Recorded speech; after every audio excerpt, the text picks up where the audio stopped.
Okay, so welcome back. So we have here another example ng mean value theorem, no? So we have here, suppose f of x is continuous and differentiable in the interval f of -2 to 5, and f of 5 is equal to 14, and f prime of x is less than or equal to 10. So tinatanong is, ano yung pinakamaliit na value para sa f of -2?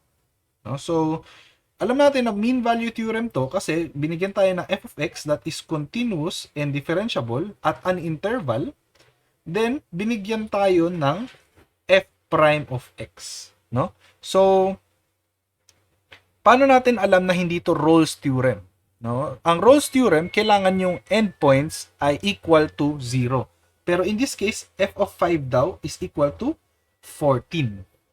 Okay? And kung Rolle's theorem to, dapat hindi pinapahanap yung f of -2 kasi alam natin agad na 0 siya.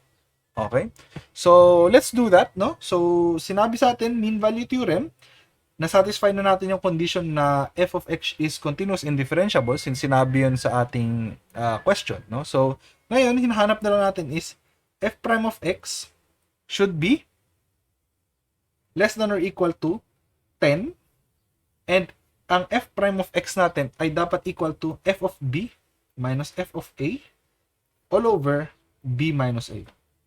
Tama? So, basically, we have here 10 is greater than or equal to f of 5 minus f of -2 all over 5 minus -2. Tama? So, ngayon, alam natin na yung f of 5 natin is 14. Tama? So, 14 minus f of -2 all over 5 minus -2 is 7.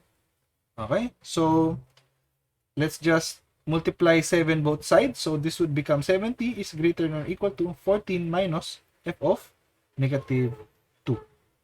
No? So, from here, masosolve natin na f of 2, f of -2 is greater than or equal to 14 minus 70. So, f of -2 should be greater than or equal to -56. Okay? So, yung smallest value natin for f of -2 would be equal to -56. Okay? So, in this case, medyo pinaikot lang ng konti yung ating mean value theorem, pero the idea still stays the same. Okay? So, see you in the next video.